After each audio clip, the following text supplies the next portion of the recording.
Good morning बच्चों। चलिए हम स्टार्ट करते हैं आज एनएलएम चैप्टर। एनएलएम चैप्टर के अंदर बेटा हम पढ़ेंगे सेकंड लेक्चर, है ना। चैप्टर का नाम है Newton's law of motion and friction. Friction के बारे में भी हम इसमें स्टडी करेंगे, ठीक है। जैसा कि ये लेक्चर सेकंड है तो लेक्चर फर्स्ट में बेटा हमने न्यूटन फर्स्ट लॉ के बारे में पढ़ा था और ढेर सारे न्यूमेरिकल क्वेश्चन बनाए थे। ये लेक्चर नंबर सेकंड है, ठीक है।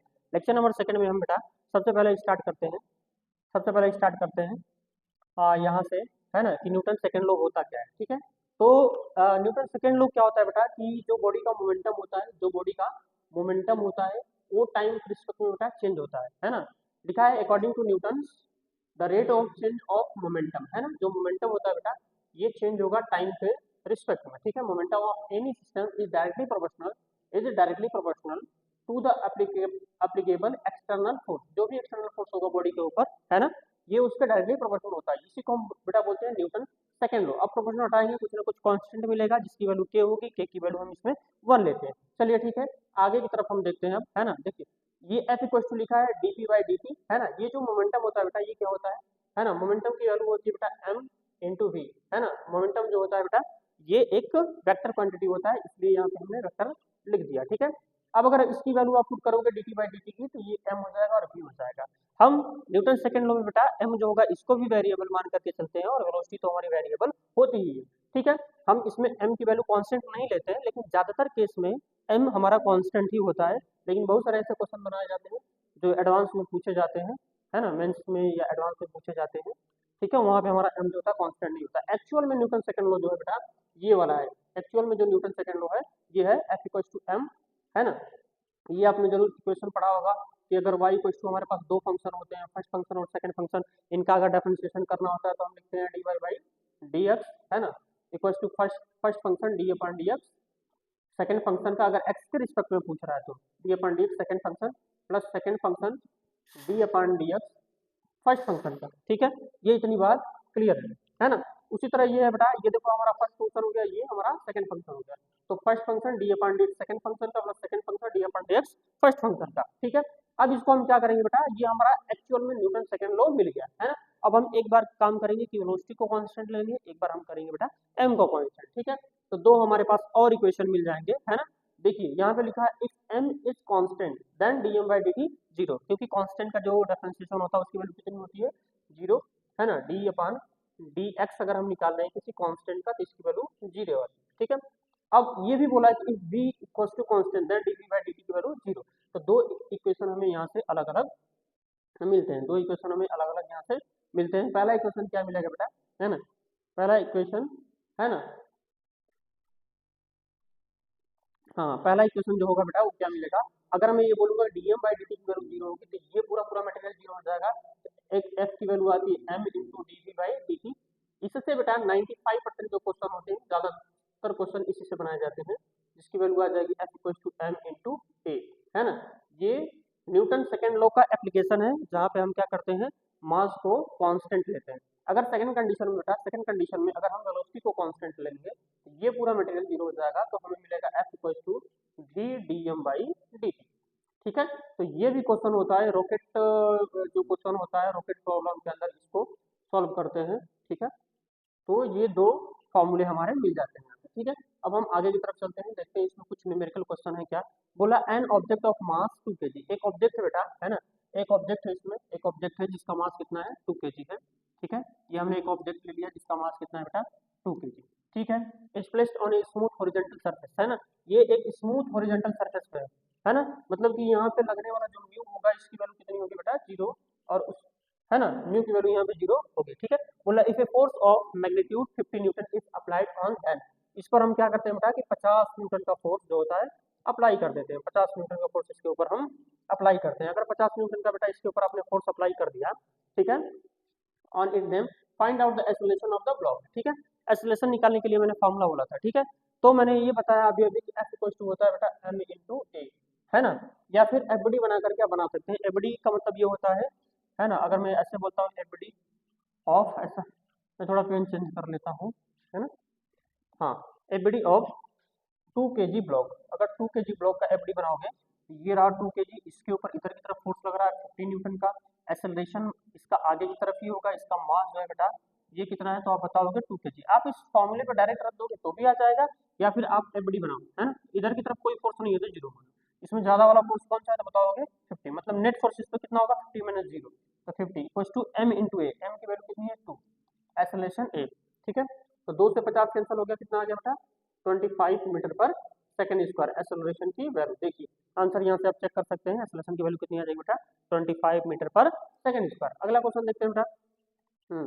अगला क्वेश्चन क्या है, अगला क्वेश्चन है if a force F equals to I vector plus root 3 J vector Newton is applied on a body of mass 2 kg, find out the acceleration of the body. इसका acceleration हमें क्या करना है, निकालना है, ठीक है, इसका एक्सेलरेशन निकालना है। अभी अभी हमने एक फॉर्मूला लिखा था कि F इक्वल्स टू होता है m इंटू ए।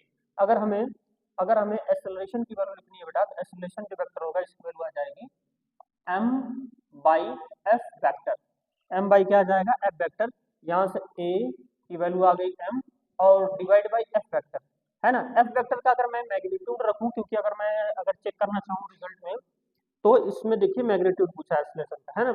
इसलिए f जो वेक्टर में दिया है इसका भी हमें क्या चाहिए मैग्नीट्यूड। मैग्नीट्यूड अगर निकालना है हमें, जैसे कि मैं आपको यहाँ भी बता देता हूँ, जैसे मान लो यहाँ पे एक आपका a वेक्टर है, a वेक्टर की वैल्यू है एक्स आई प्लस वाई जे, है ना। तो अगर आपको a मैग्नीट्यूड निकालना होगा तो रूट के अंदर i का कोफिशिएंट का स्क्वायर प्लस j के कोफिशिएंट का स्क्वायर, है ना, X square plus Y square. इसी तरह जो f वेक्टर दिया है बेटा, इसका मैग्नीट्यूड निकालोगे तो i का कोफिशिएंट कितना है तो बताओगे 1 है, प्लस वाई मतलब j का कोफिशिएंट है रूट में 3, तो रूट में 3 का होल स्क्वायर और इधर 1 का स्क्वायर, तो रूट 3 का स्क्वायर 3 हो जाएगा 1 4, 4 को बाहर कर देंगे तो ये कितना आ जाएगा 2, है ना। फोर्स की वैल्यू कितनी आ गई बेटा 2 आ गई। यहाँ पे f, ये भी मैग्नीट्यूड में f, m की वैल्यू कितनी है तो 1 है, और f की वैल्यू कितनी आ गई बेटा 1, 1 से 1 कैंसिल आ गया, कितना आ गया 1 मीटर पर सेकंड स्क्वायर। ये इसका रिजल्ट आ जाएगा जो कि यहाँ पे दिया हुआ है 1 मीटर पर सेकंड स्क्वायर। अब आगे की तरफ चलते हैं बेटा हम, question number third. Question number third बोला है कि two perpendicular force of magnitude 3 Newton and 4 Newton are applied on the object of mass 1 kg, ठीक है। 3 न्यूटन और 4 न्यूटन का दो फोर्स है बेटा, ठीक है, और ये परपेंडिकुलर अप्लाई होता है ना, on an object of mass 1 kg, ठीक है। Find out the acceleration of the body, ठीक है। मैंने एक बॉडी बना लिया बेटा, इस बॉडी का जो मास है ये 1 kg, एक बॉडी हमने बना लिया बेटा जिसका मास कितना है 1 kg है। अब इस पे दो फोर्स काम करते हैं, है ना।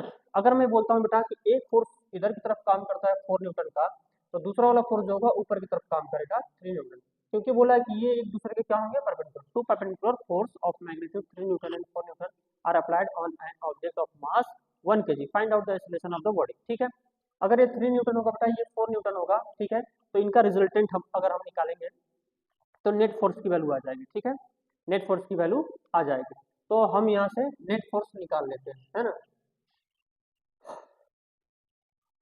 नेट फोर्स कैसे निकालेंगे बेटा, इसका रिजल्टेंट जो होगा इधर की तरफ आएगा, जिसको हम एफ नेट बोलेंगे, जिसकी वैल्यू आ जाएगी रूट में 3 स्क्वायर प्लस 4 स्क्वायर। ये आपने शायद पढ़ा होगा कि अगर हमारे पास, है ना, दो वेक्टर होंगे, अगर एक वेक्टर इधर की तरफ दूसरा वेक्टर हमारा इधर की तरफ, ठीक है, और इनके बीच का एंगल 90 डिग्री होगा, तो इनका रिजल्टेंट जो होता है बेटा ये आता है A square plus B square, A square plus B square plus 2ab cos theta, theta की वैल्यू यहाँ पे क्या है 90, कॉस 90 की वैल्यू बेटा 0, देखिए पूरा टर्म क्या हो जाएगा 0, मतलब रिजल्टेंट की वैल्यू आ जाएगी रूट में ए स्क्वायर प्लस बी स्क्वायर, तो मैं डायरेक्ट रखी हूँ 3 का स्क्वायर प्लस 4 का स्क्वायर, तो 3 का स्क्वायर करेंगे तो हो जाएगा 9 और 4 का स्क्वायर करेंगे तो 16, दोनों को जोड़ेंगे आ जाएगा रूट में 25, मतलब ये आ जाएगा 5, मतलब एफ नेट की वैल्यू आ गई बेटा, एफ नेट जो था हमारा इसकी वैल्यू आ गई 5 न्यूटन। अच्छा एम नेट की वैल्यू कितना है बेटा, तो बताओगे 1 kg, ठीक है। एक्सेलरेशन की वैल्यू हमें निकालना है, तो हमें फार्मूला पता है, एफ इक्वल टू होता है एम इंटू ए, है ना। तो हमें यहाँ से ए इक्वल टू आ जाएगा एफ बाय एम, एफ की वैल्यू कितनी है 5 और एम की वैल्यू कितनी 1, कैंसल आउट होकर के आ जाएगा 5 मीटर पर second square. Question number third का ये आंसर, ठीक है, कितना जाएगा 5 मीटर पर है। अगला नेक्स्ट क्वेश्चन है बेटा 3 फोर्स 2i प्लस जे कैप प्लस 5 जे के कैप न्यूटन, और इसके बाद दिया है ना 3 फोर्स है, एक फोर्स ये हो गया, दूसरा फोर्स ये हो गया बेटा, तीसरा फोर्स ये हो गया, Newton are applied on an object, है ना। If the mass of object is 1 kg, mass कितना है बेटा इसका 1 kg, एम की वैल्यू कितना दिया बेटा 1 kg दिया हुआ है, find out the acceleration of the object, ठीक है। बिल्कुल वही काम करना है बेटा, हमें सबसे पहले एफ नेट निकालना है। एफ नेट निकालने के लिए क्या क्या करेंगे हम, एफ नेट निकालने के लिए ये जो फोर्स है F1 plus F2 plus F3, तीनों को हम क्या करेंगे बेटा जोड़ेंगे, जोड़ेंगे तो ये वेक्टर फॉर्म में है, अच्छी बात है बेटा वेक्टर फॉर्म में है, तो आई की वैल्यू आई में, जे की वैल्यू जे में जोड़ेंगे। तो 2i, आई कितना हो जाएगा 3i, 3i कितना हो जाएगा बेटा 4i, ये हो गया 4i कैप प्लस ये जे और जे कितना हो जाएगा 2j हो जाएगा, 2j में जो जे जोड़ देंगे कितना हो जाएगा बेटा 3j हो जाएगा प्लस 5k और 2 कितना हो जाएगा 10 और 2 12k, ये कितना आ जाएगा बेटा 12 के आ जाएगा, है ना। ये एफ नेट की वैल्यू आ गई, ठीक है। अभी हमने ये बताया था अभी हमने ये बताया था बेटा अभी हमने ये बताया था कि अगर आपको एक्सीलरेशन निकालना है तो आप लिखोगे, है ना, या फिर इसी फॉर्मूले से ऐसे कुछ तो होता है m इंटू ए, तो ए इक्वल टू हो जाएगा एफ बाई एम। अब एफ जो है बेटा ना ये किस फॉर्म में होना चाहिए, तो रिजल्टेंट, है ना, रिजल्टेंट के फॉर्म में होना चाहिए। तो रिजल्टेंट फोर्स निकाल लेते हैं यहाँ से, तो ये कितना आ जाएगा बेटा, तो ये आ जाएगा 4 का स्क्वायर प्लस 3 का स्क्वायर प्लस 12 का स्क्वायर, क्योंकि एक दूसरे के परपेंडिकुलर, ठीक है। अब यहाँ से देखिए ये 4 का स्क्वायर 3 का स्क्वायर मिलकर के कितना हो जाएगा 25 है ना, ये हो जाएगा हमारा 25 में प्लस 144 जोड़ोगे तो ये कितना हो जाएगा बेटा, तो आप बताओगे ये 5 और 4 9 हो गया और 4 2 6,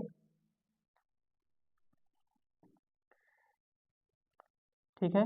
ये हो जाएगा हमारा यहाँ से, एक मिनट, ये हो जाएगा, हाँ एक मिनट, ये इसकी वैल्यू हमें जोड़ने के बाद कितनी आ जाएगी बेटा, स्टार्ट करें, हाँ एफ इक्वल टू आ जाएगा रूट के अंदर 169 जिसकी वैल्यू हो जाएगी बेटा 13, है ना, ये 13 का स्क्वायर होता है, ठीक है। तो हमें ए इक्वल टू आ गया एफ की वैल्यू कितनी आ गई 13 बाई एम की वैल्यू कितनी है 1, तो रिजल्टेंट आ जाएगा 13 मीटर पर सेकेंड स्क्वायर, ठीक है। यहाँ तक क्लियर हो गया, ठीक है। तो अब आगे चलते हैं क्वेश्चन, नेक्स्ट क्वेश्चन क्या है बेटा, बोल रहा है कि 5 फोर्स, है ना, इस वाले क्वेश्चन में क्या बोल रहा है बेटा, 5 force are applied on an object of mass, mass कितना दिया है इसका 10 kg, find out the acceleration, इसका एक्सेलरेशन हमें निकालना है ना, ऑफ ऑब्जेक्ट, ठीक है, ऑब्जेक्ट का, ठीक है। 5 फोर्स है 1 2 3 4 5, ठीक है। सबसे पहले हम क्या करेंगे बेटा कि अगर हम मान लेंगे कि ये ऑब्जेक्ट है, इस ऑब्जेक्ट का मास कितना है तो बताओगे 10 kg, तो इसके ऊपर नेट फोर्स निकाल लेते हैं। नेट फोर्स निकालना बड़ा आसान है बेटा, ये 50 जो है ना 50 का इधर एक कंपोनेंट ले लो, 50 का इधर कंपोनेंट, ठीक है।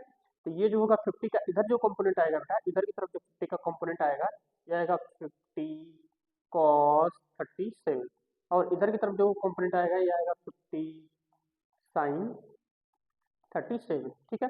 अब जो ये 50 cos 37, जो cos 37 होता है बेटा इसकी वैल्यू होती है 4/5, जो sin 37 होता है इसकी वैल्यू होता है बेटा 3/5, ठीक है। अब हमें बस सॉल्व कर लेना है ना। 50 और cos 37 की वैल्यू कितनी है बेटा, तो 3/5, 5 से 5 कैंसल, ये कितना हो जाएगा 30, मतलब 10 न्यूटन का फोर्स लग रहा था, इसके अलावा 30 न्यूटन का फोर्स और लगेगा इसमें, ठीक है। अब यहाँ देखिए ये 50 cos 37 की वैल्यू हम निकालते हैं, 50 cos 37 की वैल्यू है 4/5, ये हो जाएगा 40 न्यूटन, मतलब 20 न्यूटन का फोर्स लग रहा था 40 न्यूटन का। तो अब इसका एफडी बनाते हैं, इधर की तरफ लगने वाला टोटल फोर्स कितना होगा, तो 20 न्यूटन और 40 न्यूटन कितना हो जाएगा बेटा 60 न्यूटन, ठीक है। इधर की तरफ लगने वाला फोर्स कौन सा है, तो 50 न्यूटन है, ये देखिए 50 न्यूटन का फोर्स लग रहा है। ऊपर की तरफ लगने वाला जो फोर्स होगा उसकी वैल्यू कितनी होगी बेटा, तो 10 ये 30 ये 40 न्यूटन ये भी हो जाएगा। नीचे की तरफ कितना फोर्स लगेगा, तो 40 न्यूटन, ठीक है, ओके। तो ठीक है 40 से 40 तो कैंसिल हो गया, है ना। वाई डायरेक्शन में एफ नेट की वैल्यू 0, एक्स डायरेक्शन में एफ नेट की वैल्यू जो होगी बेटा ये केवल इधर की तरफ 10 न्यूटन बचेगी, क्योंकि ये पूरा खत्म। इसका मास कितना था 10 kg, ठीक है। एक्सेलरेशन कितना आएगा तो बताओगे एफ बाई एम, एफ की वैल्यू कितनी है बेटा 10, एम की वैल्यू कितनी है 10, 10 से 10 कैंसिल आ गया, कितना आ गया 1 मीटर पर सेकंड स्क्वायर, इसकी वैल्यू कितनी आ जाएगी बेटा 1 मीटर पर सेकंड स्क्वायर, देखिए ये रिजल्ट आ रहा है 1 मीटर पर सेकंड स्क्वायर, ठीक है। नेक्स्ट क्वेश्चन की तरफ चलते हैं बेटा, नेक्स्ट क्वेश्चन क्या है हमारा, है ना, बोला 6 force are applied on a body of mass 10 kg, ठीक है। इस बार 6 फोर्स जो होते हैं 6 फोर्स जो होते हैं 10 kg बॉडी के ऊपर अप्लाइड होते हैं, find out the acceleration of body, है ना, तो हमें उस बॉडी का एक्सेलरेशन निकालना होगा, ठीक है। बिल्कुल उसी टाइप का ये भी क्वेश्चन है, ये भी आप बना सकते हैं, ठीक है। इस बार क्या है बेटा एक फोर्स एक्स्ट्रा कर दिया, है ना। 50 का मैंने इधर अभी अभी कंपोनेंट सिखाया था कि एंगल की तरफ लेंगे तो 50 cos 37 होगा, 50 ये cos 37, और इसका इधर की तरफ लोगे आप तो ये हो जाएगा 50 sin 37, एक्चुअल में ये पूरी तरह से इधर होगा, ठीक है, जगह कम होने की वजह से मैं ऐसे बनाता हूँ, और इसका जो होगा इधर की तरफ कंपोनेंट आ जाएगा ये वाला, ठीक है। अब इसका 37 का 50 37 का इधर वाला कंपोनेंट लोगे बेटा ना, इधर इधर वाला तो ये आएगा 50 साइन 37, क्योंकि एंगल से दूर जा रहे हो, इधर की तरफ आएगा 50 कॉस 37। अब 50 कॉस 37 से 50 कॉस 37 कैंसल आउट हो जाए, ठीक है। अब इसका एफडी बना लो। 50 साइन 37 की वैल्यू अभी अभी हमने निकाला था, साइन 37 की वैल्यू होती है बेटा 3/5, ये हो गया 10, ये हो जाएगा 30 न्यूटन, 30 न्यूटन इसका और 30 न्यूटन इसका, तो 30 30 60 60 और 20 80, इधर आएगा 80 न्यूटन का फोर्स, 80 न्यूटन का फोर्स इधर लग रहा है। ऊपर कितना लग रहा है बेटा 10, तो 10 से 10 ये कैंसल, और इधर कितना लग रहा था तो 70 न्यूटन का फोर्स लग रहा था। 80 न्यूटन इधर, 70 न्यूटन इधर। एम की वैल्यू क्वेश्चन में बोला है 10 kg, है ना। एफ नेट की वैल्यू बेटा इधर की तरफ ही आएगी कितनी, 10 न्यूटन, ठीक है। ये पुराने जैसा ही क्वेश्चन है ना।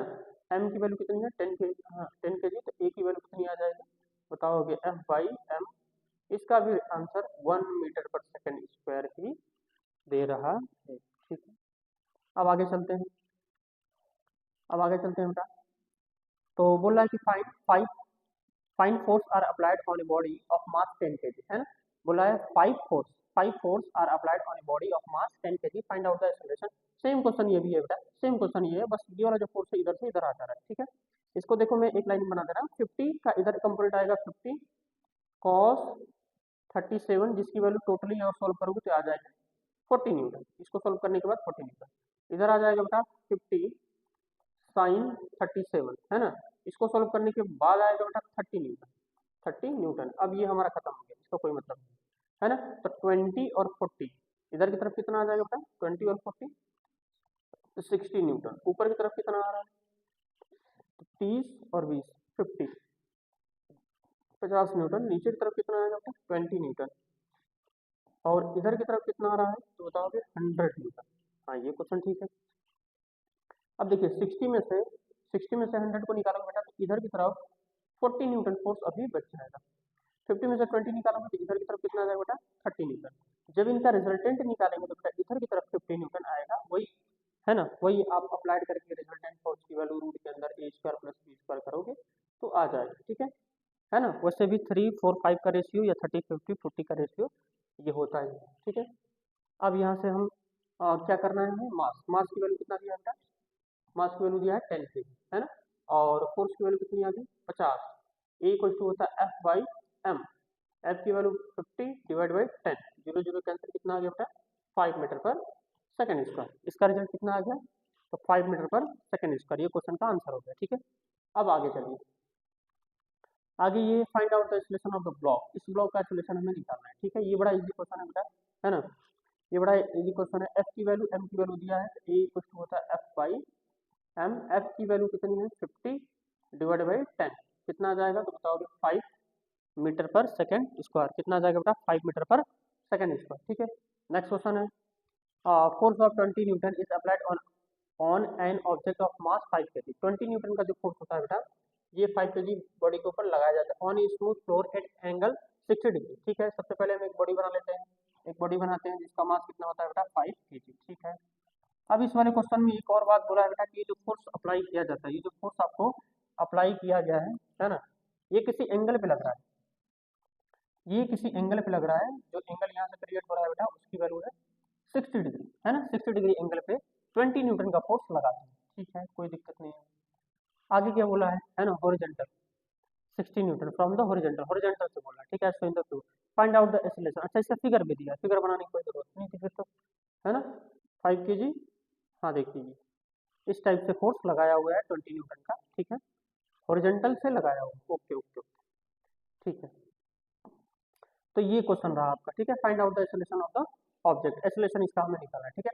20 का एक कंपोनेंट बेटा इधर की तरफ आएगा, एक कंपोनेंट जो होगा इसके ऊपर, ठीक है। हम इसी फोर्स को आगे बढ़ाते हुए इधर की तरफ ले सकते हैं, बिल्कुल, ठीक है। अब ये जो एंगल होगा इसकी वैल्यू हम देख लेते हैं, ठीक है। अगर ये एंगल बेटा 60 डिग्री है, अगर ये एंगल आपका 60 डिग्री होगा तो ये वाला एंगल कितना होना चाहिए तो आप बताओ कि 120, ये एंगल कितना होना चाहिए 120। अगर ये एंगल बेटा 60 डिग्री है तो ये एंगल भी कितना होना चाहिए 60 डिग्री ही होना चाहिए। मतलब यहाँ पर ये वाला एंगल आपका आ रहा है 60 डिग्री और ये रहा आपका फोर्स, है ना। तो इस एफ का इधर कंपोनेंट आएगा, इस एफ का इधर कंपोनेंट आ जाएगा बेटा, वो क्या आएगा तो बताओगे आप 20 कॉस 60 और एक इधर आ जाएगा बेटा 20 साइन 60। अब ये जो नीचे वाला फोर्स होगा इस बॉडी को मूव नहीं कराएगा, नीचे थोड़ा ना मूव कराएगा, ये बॉडी जो होगी आगे की तरफ जाएगी, जो आगे की तरफ ले जाएगा cos 60 की वैल्यू होती है 1/2, 1/2 से 20 कैंसिल हो जाएगा, मतलब इस बॉडी के ऊपर इधर फोर्स जो लग रहा है वो 10 न्यूटन का लग रहा है, ठीक है 10 न्यूटन का लग रहा है। और हम जानते हैं A = होता है F net by M net. F net की वैल्यू कितनी है बेटा, F नेट की वैल्यू कितनी है 10, M नेट की वैल्यू कितनी है 5, 5 से 10 के अंदर कितना आ गया 2 मीटर पर सेकेंड स्क्वायर। देखिए इसका रिजल्ट है ना, इसका रिजल्ट आया 2 मीटर पर सेकेंड स्क्वायर, ठीक है। अब अगला क्वेश्चन देखिए, है ना, ये लास्ट क्वेश्चन है हमारा। बोल रहा है force of 10 Newton is applied on an object of mass 1 kg placed on a smooth floor, है ना, स्मूथ फ्लोर के ऊपर ये, मतलब कि यहाँ म्यू की वैल्यू 0 होगी, of an angle 30 degree from the horizontal as in the figure, find out the acceleration of the object in horizontal direction, ठीक है। अब इसका जो क्वेश्चन है बेटा इसको हम निकालते हैं, इसका एक्सेलरेशन हम निकालेंगे, ठीक है, इसका एक्सेलरेशन हम निकालेंगे। बॉडी जो होगी देखो किधर चलेगी, है ना, अगर ये फ्रिक्शनलेस होगा तो ये बॉडी जो होगी आगे की तरफ ही चलेगी, है ना, आगे की तरफ चलेगी। ये 10 का इधर कंपोनेंट आ जाएगा बेटा 10 cos 30 और 10 का इधर कंपोनेंट आएगा 10 sin 30, ठीक है। ये जो बॉडी होगी बेटा ये किस डायरेक्शन में जाएगी, तो आगे की डायरेक्शन में जाएगी, ठीक है, आगे, क्योंकि ये फ्रिक्शनलेस है तो आगे की तरफ जाएगी, फ्रिक्शन लग नहीं रहा है तो ऊपर का कोई कंडीशन नहीं। अब हम जानते हैं A = होता है F net by M net, तो A = आया F नेट की वैल्यू कितनी है बेटा 10 cos 30, है ना। अब देखो 10 cos 30 की वैल्यू, cos 30 की वैल्यू कितनी होती है बताओगे, √3/2 डिवाइड बाई M की वैल्यू कितनी है बेटा 1, ठीक है, तो ये 2 से 10 कैंसिल हो जाएगा तो कितना आ जाएगा 5√3, है ना, इसका रिजल्ट कितना आ जाएगा 5√3 मीटर पर second square. Okay, thank you.